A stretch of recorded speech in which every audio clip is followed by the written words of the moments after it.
Welcome to the Uncle Ken Show. Today we're here with Carlin. Hello. Hey guys, also known as Project FTO.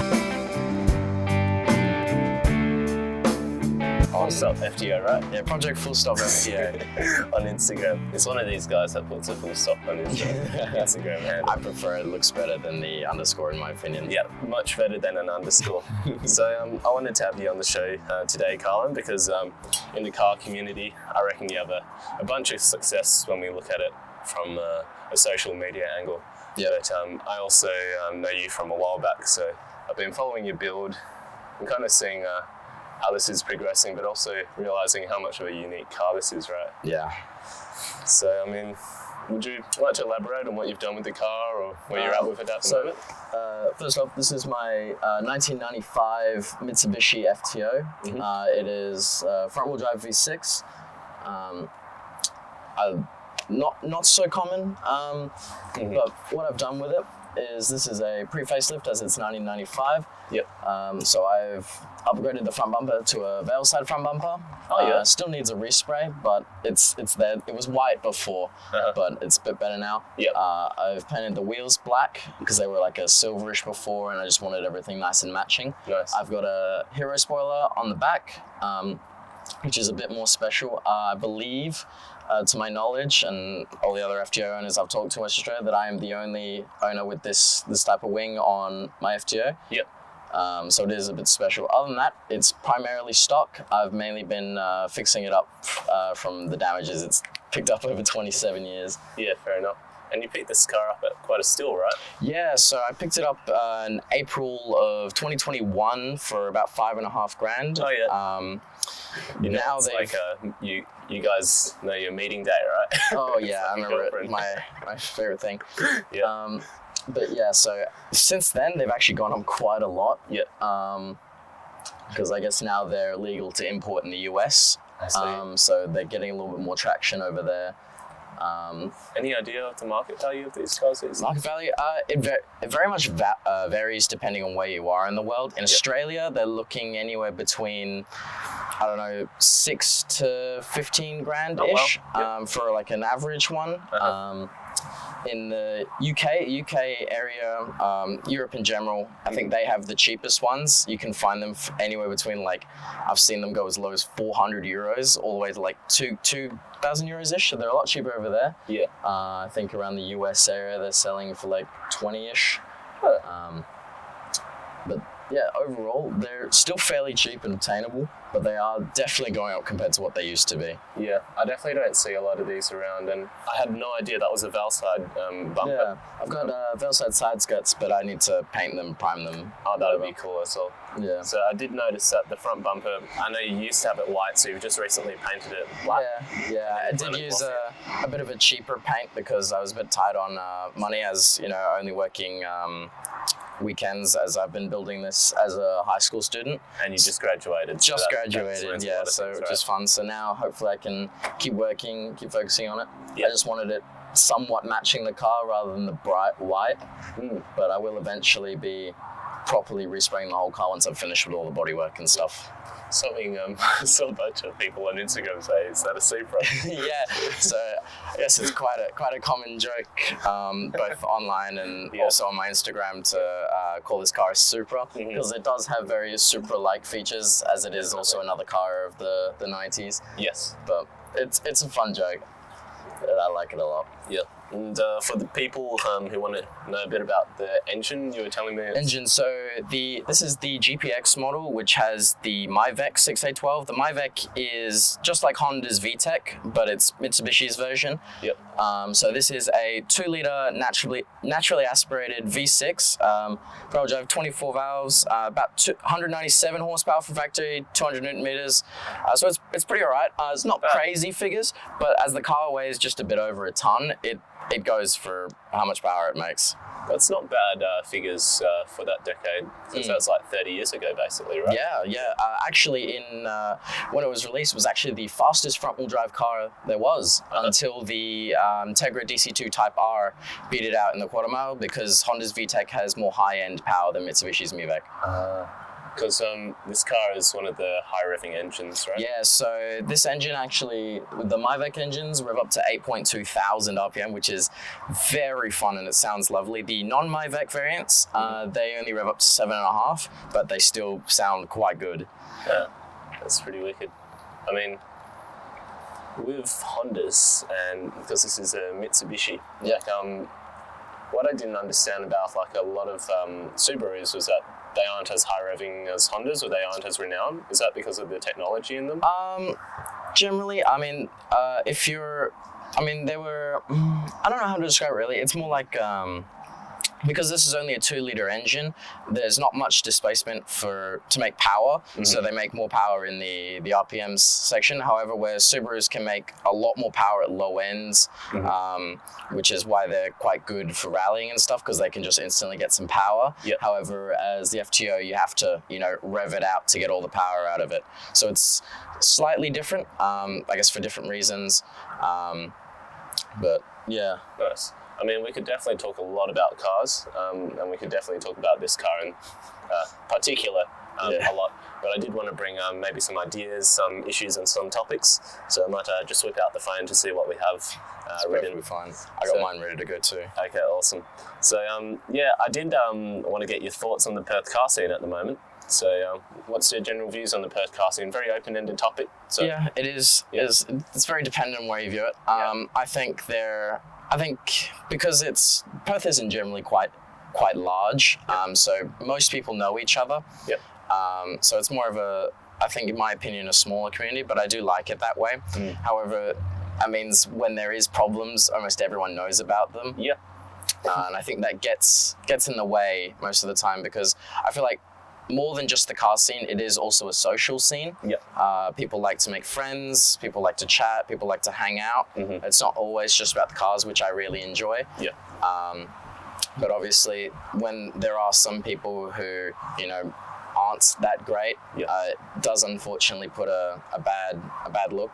Yeah, and we don't need to go too deep into specifics if you don't want to. I mean, just generally speaking, something I just recently came to a bit of an epiphany recently was that when we talk about communities or communities that we're building, or how we engage with like the scene or a community, essentially like it's the most localized version of society. So practically, like the lessons and the things that we experience in like the car community, the Perth car scene, will translate to our later lives, maybe in the general form of like how we operate in society as well.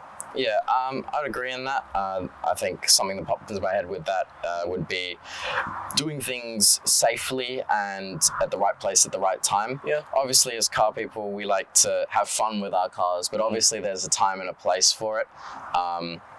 Typically away from other people who aren't, in risk of getting hurt, or, just generally in a safe place where you don't endanger yourself, other people, or your own vehicle.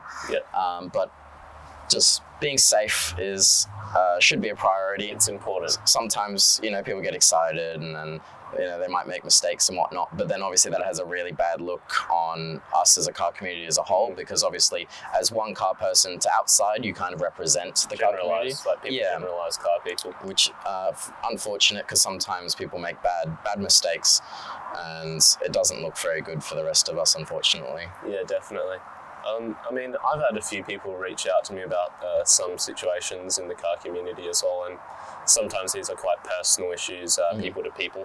Try not to get too deeply involved, because sometimes you end up getting pulled into that stuff. Yeah. But I definitely have had like a few good words about you and how you care for other people in the car scene in a few situations. So it's definitely something where I'd want you certain similar values that I'd like to have on the show. And it's something that I try not to be too selective about, because I genuinely can associate with many people. Yep. I try not to be too black and white when it comes to the safety, because I understand people want to have fun, people are young, but there's also the crucial element of human life. Of course. Yes. Yeah. So we got to make sure that we don't damage people, and it's a lot more than that as well. Yeah, I generally like to try and avoid the issues in general. So if someone that I'm friends with maybe might have an issue with someone else that I'm friends with, I won't I won't feed into it, because obviously there also might be one of my friends, but at the same time, I won't discourage the other person's feeling, because maybe they might have something going on, but I generally try and keep out of it. So like, I won't go around telling other people that, oh, this person did this to this person or whatever, because then it just creates more separation between people. Yeah, true. And when I joined the car scene and started coming up, one of the first things that I noticed that everyone communicates, and it's almost like a little society almost. Yeah. And being able to keep that together, I think, and not separated, is something that I'd like to see in future. Just less divisiveness. Yeah. You can get quite divided, and yeah, I'm sure we've all seen like the spider of rivalries, and it's kind of like a movie sometimes. Yeah. It's just got to ride the wave. So one of the things that when I reached out to you, and I had, because I work on the phones for work. Yep. And someone said that never use the word reach out, because it implies that you're taking something from someone. So you're reaching out and you're taking something from someone. So I got to change my vocabulary there. Maybe when it seems like such a common word for me to use. When I message you, I think I just got this quote unquote, and one of the things that you wanted to talk about was buying and building a car for yourself and not others. And would you like to elaborate on that? Yeah, I think buying and building a car for yourself is probably one of the most important things you can do as a car person. Yep.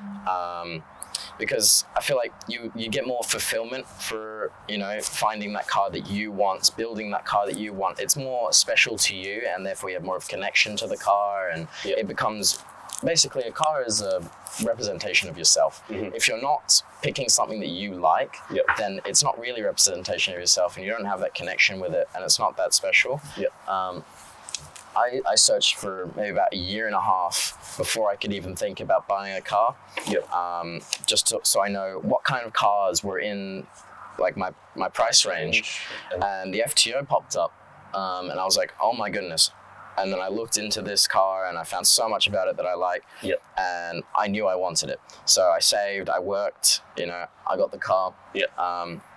At the beginning, as I'm sure a lot of people also get, there's a lot of what's the word? Negative talk, generally, because I got this car and people were like, oh, it's so ugly, underpowered or slow, or nobody likes these things. Jeez.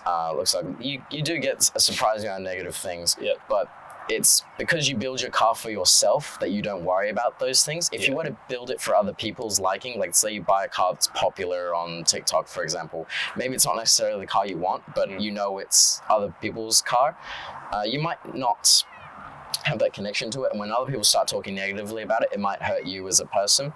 Gotcha. But I bought this car for myself. Which is why I've been able to get past all of that.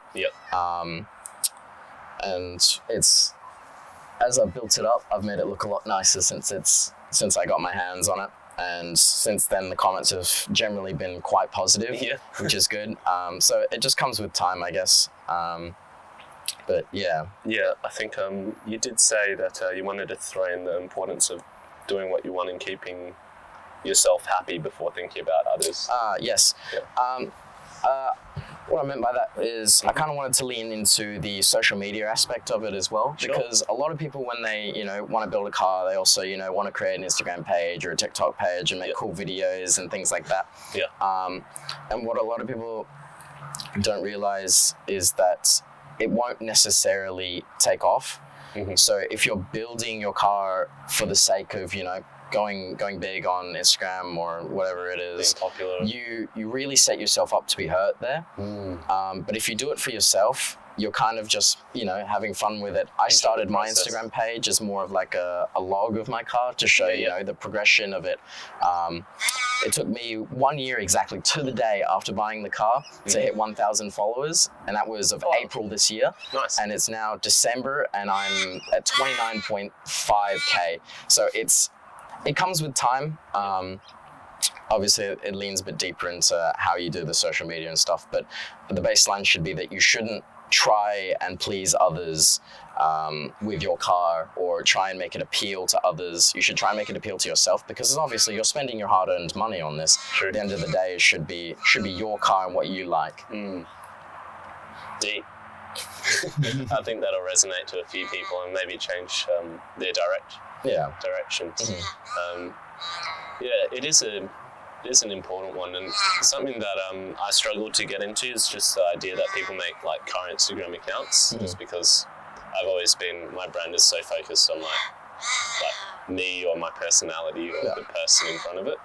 But like, do you have any ambitions or goals, like maybe to phase it out of your car stuff and focus it on multiple cars you own in the future, for example? Actually, I was debating making my own aftermarket parts, because the FTO, as it's not a very mainstream car, there isn't a whole lot of aftermarket support for it, and the aftermarket support that is available for it is rarely available, because companies don't really make parts for this car anymore, and most of the parts were made ages ago and quite hard to obtain. Cheers. I did learn how to do fiberglass molding and stuff. Nice. So I was planning on, perhaps replicating popular parts, or perhaps doing custom ones of my own for the FTO. And then perhaps if that, is something I do enjoy, I could end up potentially branching it out to other cars and stuff. So all I'd need is the original part. It's like the original fender or whatever it is, make a mold out of that, give the mate back his fender, and then I can go off and do my own thing on that, which is something I'd like to do a lot. Also, I'd like to keep doing the content creation for my Instagram. I would like to eventually reach out to YouTube, but I think I'd like to develop a little bit more first, make sure I know exactly what I want before I start doing it. Nice. And maybe one of the people that I'd like to have on the show would be someone called Ross Reviews. I'm not sure if you're familiar with him. No, I don't think I've heard of that. So he does like Australian car reviews. He's got a F6 Ford Falcon, but he's doing quite well on YouTube. That sounds interesting. 60,000 subscribers. Oh my goodness. But I met him like not when he was just starting, but when he was like at a solid amount, I think like 20k. And something that he mentioned to me was like, when you get into these things, you don't have to buy the most expensive gear, because there's some moderately priced gear. But you can basically just start doing it on your mobile phone, just like you've done with your Instagram, right? So I mean, like, even me, I used to edit like YouTube videos like on my phone and like use the Adobe Rush and literally splice together everything. That's fun, Which now there's CapCut. That's what I use for my Instagram. I find generally it's just the easiest thing to use on my phone. I haven't really looked at the paid options, to be honest. True. But for free options, CapCut's definitely the best one that I've found. I've been able to make lots of reels through that. I'd like to eventually branch out and make more advanced videos. Like I'd like to make better edits and things like that. Let me just check that the audio's working. Sure. It'd be a shame if not. Yep, it's all working. Sweet. Thank goodness. That would be really scary. That would be. I did have a little bit of a mild panic attack then. But yeah, what were we just talking about? So I would like to branch out and make different types of videos and stuff. I do have a PC at home, so I could definitely utilize that in terms of making my own stuff. But at the moment, it's more of a side thing where I just make little funny videos or whatever it is on the side. Yeah, I saw one of your reels. I don't know if you remember it, but yeah, I'm sure you remember it. I'm sure you remember all of them. Yeah. But one of them is like you running away from like financial hardship. Oh, yes, I remember that one. I remember I set up my phone on top of my home bins and recorded that. I had quite a lot of fun making that. A lot of my neighbors did look at me quite weirdly as I was doing it, because I was waiting for, everyone to, go and do their own thing and disappear. But as soon as I started, doing the running and the funny stuff, then everyone, started looking, and I was like, oh my goodness. I'll see if I can try put it in the video, but if not, definitely check out this bloke's Instagram account, because lots of good memes and definitely car stuff as well. So, I mean, I really love how people have gone to using like CapCut, because I'm not that old, right? I'm older than you, but like back in my day, basically what I'm trying to get at is that like there was never such like a mobile video editor, and especially for reels. Like, I mean, CapCut does it all, and I've seen people do some crazy stuff with that video. Oh yeah, It's ridiculous. unpaid, right, for the most part? Yeah, pretty much. I'm not bombarded with ads. I'm not Yep. paying a subscription or whatever, and generally it does the job for what you need it. Yep. Oh, fair. Yeah. Ben Hornung is someone that I highly regard as... Definitely, yeah. A lot of people know him as, I think it was the Reels man. Yeah. Some of the stuff he does there is pretty impressive, actually. And then good work. sometimes he'll pop up on my feed, and I'll be like, you can do that in CapCut? I'm like, oh my goodness. Yeah, insane like splicing and stuff. Mm. But how do you go about like the process of creating your content? Is it just like a funny idea that you have and you're like, oh, I'll make that into reality? Yeah, generally it'll be like funny things that pop in my head, or sometimes I'll be scrolling through Instagram and I hear an audio and I'm like, damn, this audio could be used for so much. Or maybe if I see someone else use the audio for something, I'm like, oh, I could totally do that with mine too. Like, that'd be pretty good. So generally I'll save the audio. I have audios saved for like the past year, so I can scroll down and use whatever I want. Nice. And so when something pops in my head, I can be like, oh, let me just go to my audio saved, and I'll find something that fits the vibe. I'll select it, and then I'll just go on by that. Nice. And do you have like any frequency of like how often you post? I try and post once every 24 hours. Obviously, sometimes that's not the case because sometimes either I'm busy or I just can't think of anything. Yep. But generally, I try not to post too close together because sometimes the algorithm, like, it conflicts it. It doesn't boost both of them. I find that the 24-hour mark is roughly that nice point where, you know, your first reel or whatever it is already kind of settling down. Mm-hmm. So then if you post the other, then it keeps the interaction up. For the past few months, I've been sitting on my Instagram about 2 million reach for like the past 30 days, which is pretty all right. Yeah. So it is working, but overall that's just a number, so I'm not too bothered by that. Mm-hmm. But yeah, it is a good way to keep engagement up by keeping a regular posting, because if someone wants to follow you, you know, they want to see your content, and if you're not posting, then they can't see your content, and then it drags the engagement down, and it's just not the way you want it. Yeah. I have a very slow strategy with my reels. I mean, like, they do get a decent amount of engagement, but it's usually only Perth locals. It's never really anyone else, like outwardly globally. And I post very rarely, so it might be something I'll look into. But I think that's okay though, because your content is a lot more. It's a lot longer and a lot more flushed out than mine. Mine are just quick 10 to 15 second videos, so they're a lot easier to pump out. But easy to digest as well. Yeah. But with those ones, they're not as fulfilling perhaps as your more fleshed out ones. So people get, you know, bored quickly because they'll watch one, and then if there's not another one, then it's like, what, they're just 10 seconds now they're on to the next thing. But with the longer content creation ones, I think it's okay to wait, you know, maybe once a week or once every fortnight or whatnot. I think that's okay, as long as they're, you know, fulfilling and engaging to the viewer. I think the quality definitely matters a lot. As mine are generally a bit lower quality because they're, you know, a lot shorter, a lot more simple. I need to pump them out a bit more to keep the same engagement. I do see that you don't just keep it quite bland. They usually have like a few cut scenes, or you might have like a tunnel run and stuff. Yeah, I generally like to put but generally a nice amount of clips in there, because I find that a lot of the just the simple maybe 1 or 2 clips, you know, it's not very engaging to the reader. If you compare it with the music, it's a lot more engaging for the audience, because with the way it is now, general social media now is all about quick simple things, especially with Instagram Reels and especially with TikTok. If it doesn't capture the viewer instantly, they're just going to scroll on past, and you're not going to get the view, the like, or whatever it is you want. But trying to keep it. How do you explain it to like older people, like to explain the value, like such as your parents, or maybe someone who asks like what you do with cars?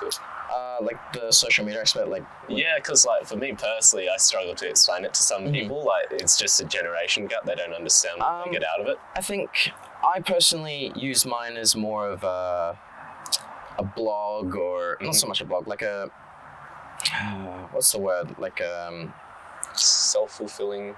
Yeah, I do it more for myself, and I just post about my car, and people can, I can update people on, hey, my car's done this now, and occasionally throw in, a funny video here and there or whatever. Yeah. Because I do have quite a few people who actively, look forward to my thing, even if I don't know them in person, which I'm very grateful for. The fact that somebody somewhere else in the world appreciates your car or your content, true. I feel is very special to me. Nice. So I try and, make sure that they're okay as well, as long as I'm okay with it as well. Yeah, that's a massive perspective. So I think I do it more for, a reach as well. I mean, I do it for myself, but being able to reach out to other people and show other people that, hey, this is what I'm doing. This is my car. I love, what I'm doing here. Mm-hmm. If you'd like to come have a look, I guess, because I remember talking to my parents when, it first started picking up, mm-hmm. and I think they were a bit confused on why so many people, like to follow and keep a look. But I guess it's more of a thing, people with similar interests and whatnot that like to see what other people are doing. Yeah. And I think that's fun. You did say log just then, so I was thinking actually so true, because like back in the day, mm-hmm. Before like Instagram, like people would literally use like Blogger or literally like blog like what they were getting up to, the travel stuff, but now Instagram's like that globalized community where everyone can see it rather than having to click in your link and go to your website. It's just it's all more simple. I do like it a lot. In terms of social media thing, going back to that a little bit, mm-hmm. I think if you do want to go perhaps reach a larger audience and whatnot, if that's something that you'd actually want to do, what a lot of people don't realize is there's a lot of the same stuff. What's very important is to find a niche or something that isn't found everywhere. Yeah. I managed to find that in my car in particular. Mm-hmm. If you can captivate on that niche or whatnot, like I believe for you, it's more of your brand. I don't think anyone has your brand because you're you. Yes. So that's your niche, which is, if you can focus on that, I think that'd be very good. I focus on my car as, it's not a very mainstream car. Mm-hmm. It's definitely brought a lot of attention to the car, because, for example, there's a lot of, for example, Toyota 86s or WRXs out there. Mm-hmm. Not hating on them at all. I'm just saying there's a lot of them out there. So if you're just posting a normal-ish WRX or 86, which is fine. Mm-hmm. But if you want to go larger, you might have to do a little bit more than that. Yep. Because everyone can see a WRX. Like, it's not too different, but generally, if you have a common car or whatever, there's not an issue. Mm-hmm. Generally, you'd like to move over to your own style of content. Yeah. If you can make your own style of reels, like for example, back to Ben, he does his editing style is very him. Yes. If that makes sense. Like, you can tell that's him editing it. Yeah. I think some people have mentioned that mine is quite me as well. Yeah. If you can form your own way of doing things or your own type of content, like style. Yeah, something unique, something that people can, be like, oh, this is you. I'm gonna follow you because I like your content. Yeah. Which I think is definitely a very important factor if you'd like to, start, reaching out to more people. But don't do that unless you're happy with what you have. Don't try and make yourself happy with followers or whatnot, because sure, it's cool, but at the end of the day, it's just other people, and they don't own the car that you do. You own your car, so you want it to be your own thing. Yeah. I was going to ask, what would you say, or what type of advice would you give like the older generation? But you kind of answered that. Mm-hmm. And I was going to ask, like, what advice would you give to like people wanting to start out and like get their car? Or maybe definitely. I've said this to a few of my friends who would like to get started. Sometimes, especially in this market, it is quite difficult to get your hands on perhaps a car that you like due to the prices and stuff. And so if you're driving around in more of what people would see as more of a normal car, for example, like maybe a Getz or a Corolla or something, that's perfectly okay. I think it's perfectly fine. Just try and make you don't need to. Way of doing it. Yeah, you can either find a way unique to do it, or you can, still show up to, the meets or the social events, get to know the people, make friends, make connections. That's generally where all your fun's going to be. Yeah. And then in the meantime, stick with your Corolla. That's really not an issue. If you have friends, it shouldn't matter. And you can save up and then buy that car. And then when you buy that car, then you've already got your friends, and then you guys are going to be so happy for each other, and you guys can go out and whatnot. Don't be too stressed about what kind of car you have at the start, because obviously that's the start. A book starts way differently to it ends generally. So generally you'd want. Some people, what they like to do is, they have their car that, they don't view as, something they'd want to keep. And then maybe they want something a bit more. If they'd like to get into the JDM scene, they want something a bit more JDM, and they're like, oh, I need a car. And they'll buy something they don't necessarily like. It's just something they can afford. And then they're not fulfilled by it. And then, they still want this other car. In my opinion, I think it would be best to don't buy that other JDM car simply because it's JDM. Keep saving for that car that you want. Because if you spend like 15 grand on something that's not your end goal, then you're going to be selling it in the future anyway. So it doesn't matter too much. I'd rather keep that 15 grand towards that car that I'd really, really enjoy. So don't sink all your money into your first car or the first car you can afford. Unless you plan to keep it. The FTO and the Mitsubishi GT are actually my two dream obtainable cars. So I'm very lucky that I managed to get one of these as my first. But if you'd like something, I recommend not dumping your money into something else that isn't what you want. I recommend saving and then getting that car that you want, because then you have generally more money to spend on that car, which is a bit more important to you as a person. Yeah, back in the day, I remember an old mentor of mine basically said, if you're going to buy a 50 grand Subaru WRX, you pay another 10 grand and get an STI. This is back when I think the first Boxy editions came out. Oh, yeah. And now they're like 90 grand apparently. Yeah, they're... Have you seen that stuff? Yeah, I've seen some of them. Ridiculous, man. Oh my goodness. I mean, they're cool cars, but I guess the prices are going... Do you understand why?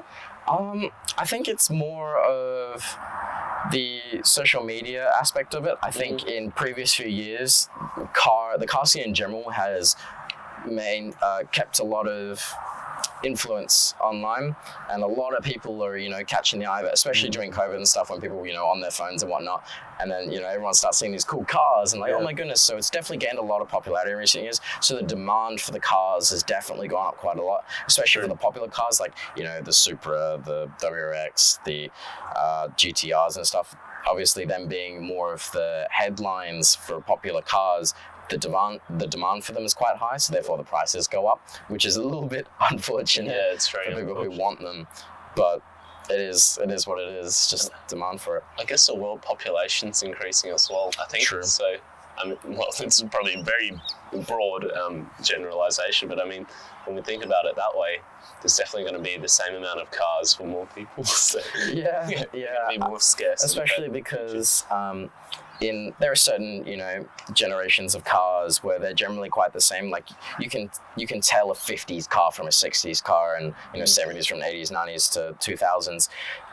Generally at the moment, I think the 90s cars, maybe the 80s or early 2000s, are quite popular at the moment. Yeah. And obviously because the styling today is different to back then, and they're not making those cars anymore, generally speaking, or if they're making them in a more modernized version. A lot of people prefer the older versions, and obviously, like you said before, they aren't making those cars anymore. So the more people that get, want those cars, it drives the prices up. True. Because they're a lot more expensive. I'd be so curious to see how the other, what's it called, like the Chinese cars, like the Havals and all those electric cars, like, I wonder how they'll be viewed in like maybe a decade or two. Yeah, it'd be very interesting because at the moment they're more of just regular commuter cars that you see on the road.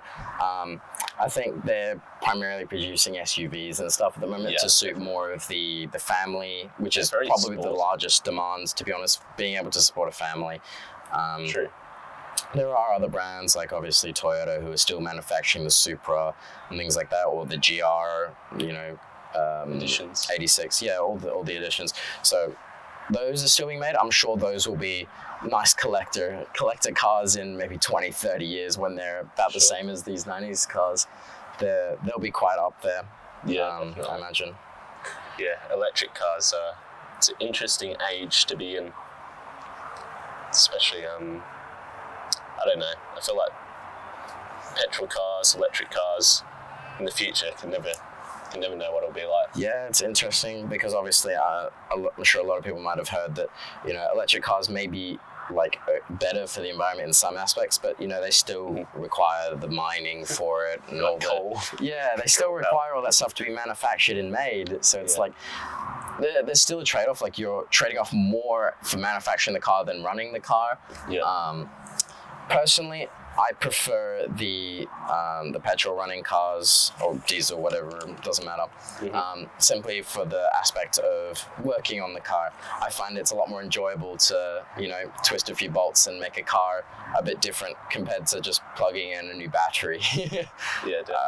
That's personally more for me. I'm sure a lot of people might disagree and they might think, this electric company is making this. Actually, there are some cool electric cars. I think Lotus has got the Via, and then Rimac are making cool cars. Bugatti's actually, I believe they've done their last W16 and they're pairing up with Rimac. Rimac's going to make the new Bugatti motors, which is going to be interesting. I think I'm sure a lot of people aren't too happy about that, but I guess only time will tell. I guess they only make nice cars as well, Bugatti. So I mean, I can't imagine them falling off the mark. It'll definitely be a cool supercar. Regardless, or even hypercar. I don't even know what level Bugatti's at. They're definitely hypercar nowadays. Yeah. Some of the power they're making is ridiculous. I've always been more of a Koenigsegg fan. Oh yeah. Koenigsegg has always been my favorite since, I guess, pre-primary. The Agera R in particular, but they've made some ridiculously cool cars. Bugatti is cool for their big engines and their high horsepower, but I like Koenigsegg because of the way they engineer things. For example, somewhat recently did a family car. So it's a 4-seater, 2-door hypercar. I believe it was 1,700 horsepower. You know what kind of engine it has? A 3-cylinder. I know, right? 3-cylinder, but it's a hybrid. But the cool thing about it is that the engine is actually light enough to be considered passenger carriage on a plane. It's that light that they, it's pretty impressive, and there's 8 cup holders, heated and cooled, there's TV. For a car that makes 1,700 horsepower, are you ridiculous? I can't imagine why you'd put your family in that car. I think it'd be cool though. But yeah, they make some amazing stuff, I'm sure. Sounds like a recipe for disaster. Should be right. Who doesn't want a 1,700 horsepower family car? Jesus Christ. I mean, gotta make sure those kids are buckled up at least. Oh dear. Yeah. I do have some generic points that I have on the show. I don't know if you ever are interested in this stuff. I don't know if you had a look, but let's hear it. One of the things I like to talk about is life philosophy. Do you have any certain life philosophy or rules or codes that you live by in order to guide through life easier or in a safe manner?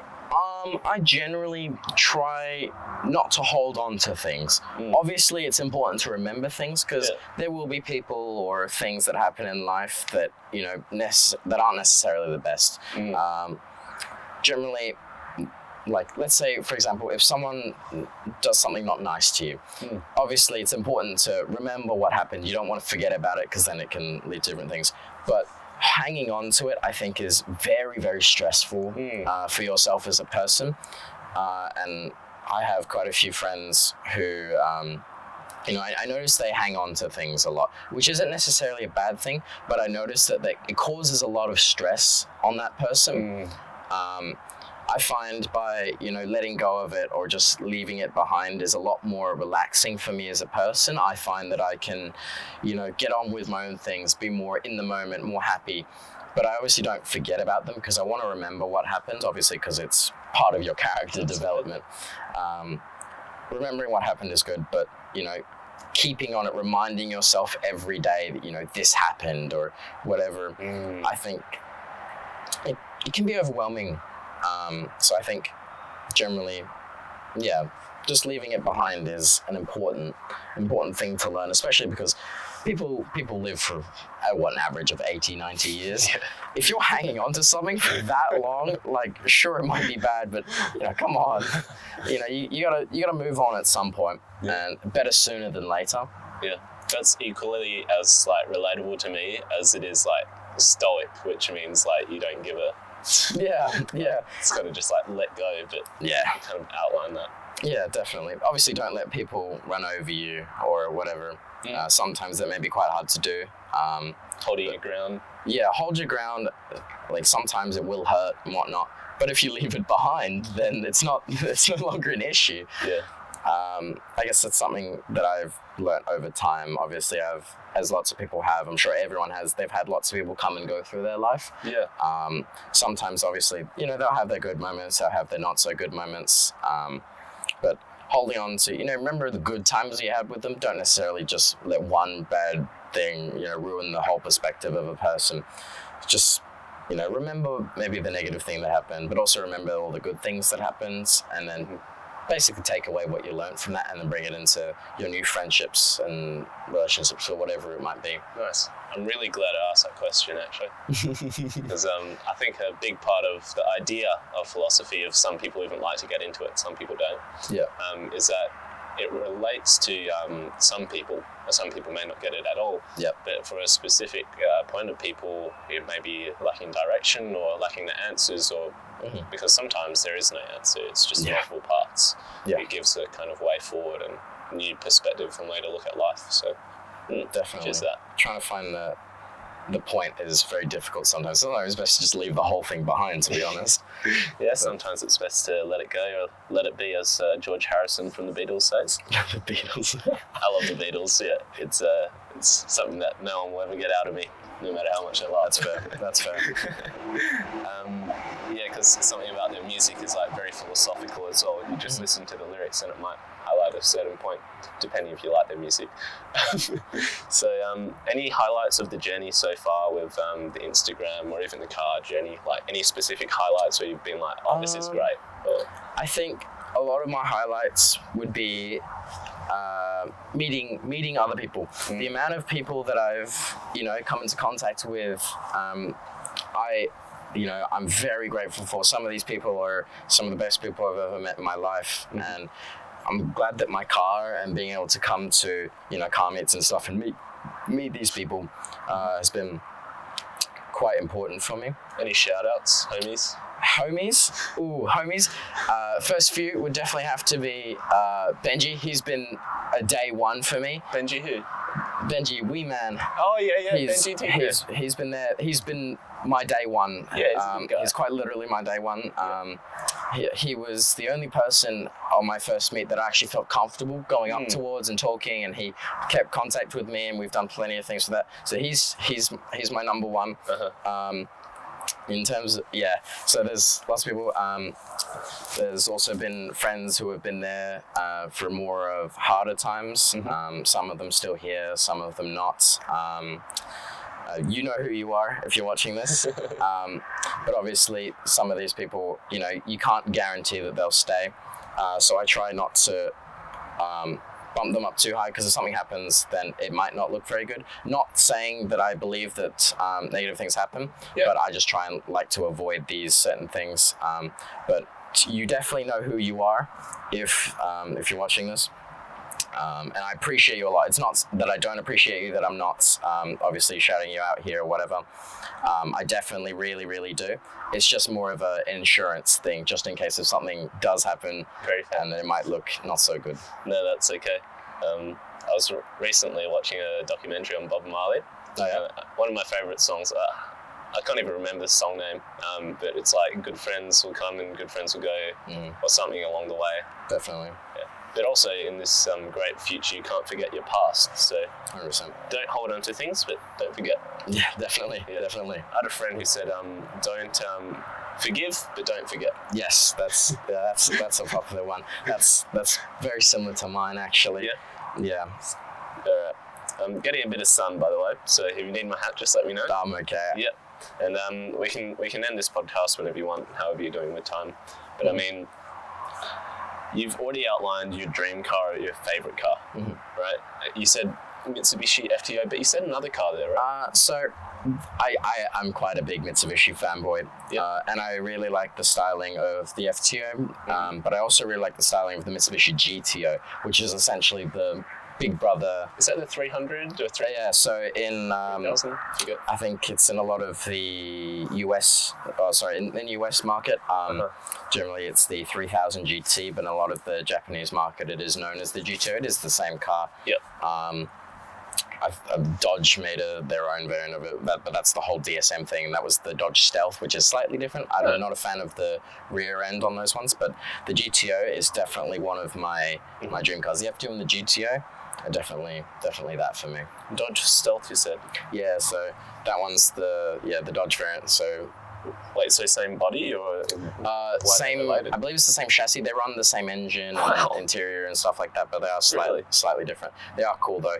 For the first generation of sorry, not the first generation GTO. That would be wrong. The 90s, the early 90s GTOs. Those ones are the ones with the pop-up headlights. Yeah.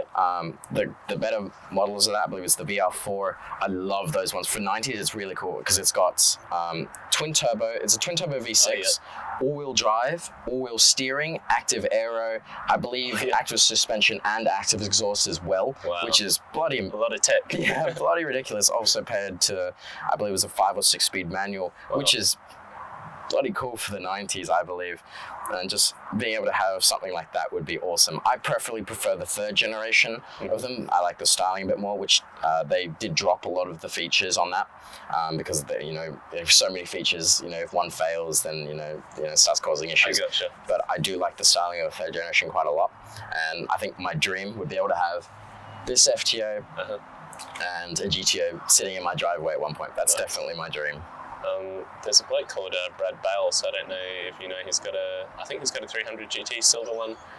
In Perth? Yeah, he usually brings his German Shepherd. It's quite a young I might have seen around. I must say I'm not very in touch with the GTO community in Perth. Yeah. I'm definitely in touch with the FTO community. Oh yeah. I'll see if I can connect you and him. Amazing people in the FTO community. Very helpful. Very helpful. They've helped me so much because there's not a whole lot online. So being able to chat to a lot of people and ask, hey, what's this and what's this? Some people are so informative, and I really do appreciate them for that because it's helped me so much with my car. I did see a bunch of photos of you with like a silver version. Yeah. So one thing that my Instagram account has helped with is reaching out to people, or people reaching out to me. Yeah. And some people will go, hey man, look, I just got an FTO. I'm also in Perth. I'm like, oh, amazing, sweet. There isn't too many of us. Would you like to meet up at some point? Maybe we could get some photos and stuff like that. I love meeting new people, especially people with similar things. The people that I've met with the FTOs are very, very nice people. And just knowing that there's more out there, with their own lives and stuff like that, I really do appreciate. I think it's nice. I was going to say, like, when you were talking about all those electronics, I was like, you can get your mate Benji Tickner to help with that. Oh yes, he certainly helped out a lot. He's actually coming over later today to help with the car. Nice. He's helped me out with my rev limiter. Nice. And a bunch of other electrical stuff, helping me wire in my halos, and generally he's been there to help with just about everything electrical and been there. I might need some of his help as well for a light bar, but maybe you can let him know I said hi. I definitely will. Yeah, that guy's a Picasso with like electronics and what he's done to his car. Right? Yeah, it's definitely some of them is very, very interesting. It's definitely unique. I'd definitely say, going back to niches. There you go. That's his niche. Being himself and being able to do all this electrical stuff is ridiculous. Yeah. A lot of people know him as the Wii man with the Nintendo Wii in the boot of his Magna, which is ridiculous. And then obviously he's got his, I think, 4 or 5 light bars on the front of his Magna, paired with spotlights and his own indicators. And gosh, the amount of wiring that I see in his engine bay or everywhere is ridiculous. I'm like, how do you keep up with all this? And he just does. Yeah, it's amazing. It's truly amazing. I actually did see a very light side of him, which is that basically his car is a portfolio for his skills. And I was like, this guy needs to share this with the world somehow. Yeah, true. He's quite affluent or popular on Instagram to some extent, but I still think he needs to find that secret recipe that unlocks that further boost to help him grow. Yeah. Definitely, I'd love to see him. So I reckon he would do some crazy things if given the motivation to. Oh my goodness. It's like a mad scientist. Basically. If you're watching this, Benji, we love you. Love you very much. All right. So, I mean, is there anything else that you wanted to chat today or share with the audiences that we both have at all? Or any final notes? Follow your dreams, not other people's dreams. Do it yourself. Sometimes, you may see your friends and whatnot, already onto their dreams. Even if maybe you're a bit older than them or you're a bit younger, you still have your time. Don't feel rushed to do your dreams. It's definitely your dreams. Stick to them. Keep your eye on them. Definitely do it. Also, follow Uncle Ken and myself. Thank you. We'll make sure the audience is that. Thanks so much for coming on the show, Carlin. No worries. Great talking to you. See ya. See ya.